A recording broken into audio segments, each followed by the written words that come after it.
Welcome back, everyone. So today we're going to be looking at two little short devotions from the Voice of the Martyrs book. One is called Extreme Guilt, and the other is Extreme Scars. So Extreme Guilt focuses on Rana Valona I, who's the Queen of Madagascar. And the verse that they give for this particular devotion is, "Always be prepared to give an answer to everyone who asks you to give the reason for the hope that you have." 1 Peter 3:15. Rana Valona I, the Queen of Madagascar, hated Christians. She hated them in her kingdom. Her complaints against them were many. They despised her idols, they were always praying, they always went to church, and their women were chaste. She sent officers to gather all those suspected of being Christians to gather them for trial. 1,600 believers, when the charges were read, announced confidently guilty. They would not deny the charges, for to do so would be to deny Christ. The queen offered them a second chance to deny Christ and bow to her idols, but each refused.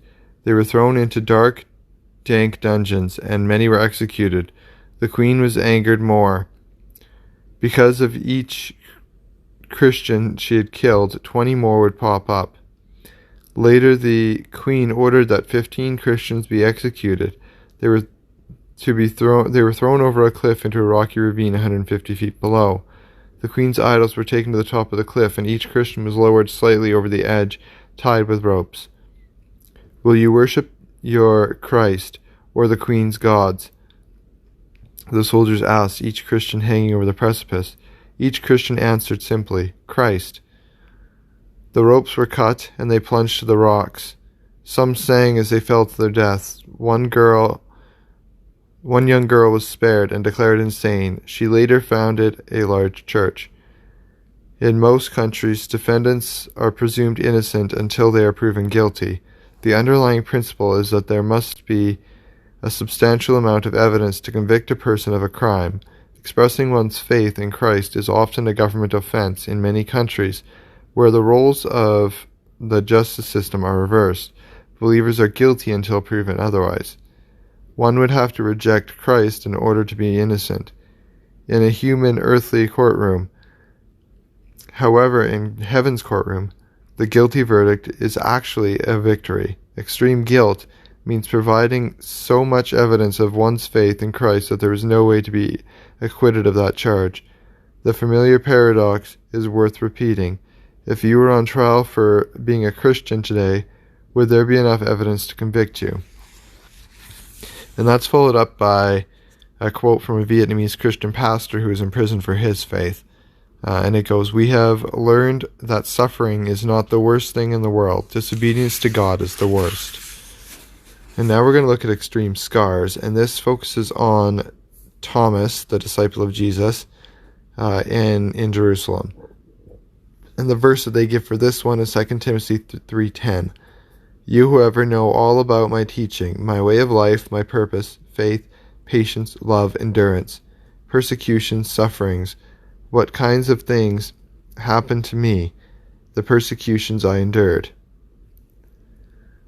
He'd heard rumors. In fact, Thomas had heard it directly from the other disciples who had seen the Master alive. At least that's what they had said. "When I see his hands and put my fingers into the nail holes, when I put my hand into the hole in his side made by that spear, then I'll believe he is risen," Thomas had said. It wasn't a miracle Thomas wanted. It wasn't some great sign or wonder. He merely wanted to see the scars on Jesus' body, the symbols of suffering. Though Jesus had conquered death and lived in a glorified body, he still had scars, reminders of the price he had paid. 8 days later, Jesus appeared again. How foolish Thomas must have felt when he came face to face with the Master. How silly his grandiose statement must have seemed when the other disciples reminded him of it. However, Jesus did not harshly rebuke Thomas. Looking Thomas in the eye, Jesus offered his hands, encouraging him to touch the scars and to believe. Christ's scars remained after his resurrection as a reminder of his still suffering body. For though he conquered death, his body on earth still suffers, and he can identify with those around the world who bear scars because of their faith in Christ. Scars are our teachers, vivid reminders of painful lessons. They're often ugly to look at and not often pointed out for others to notice.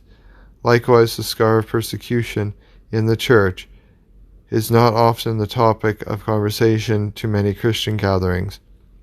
We consider it unnerving, a mystery.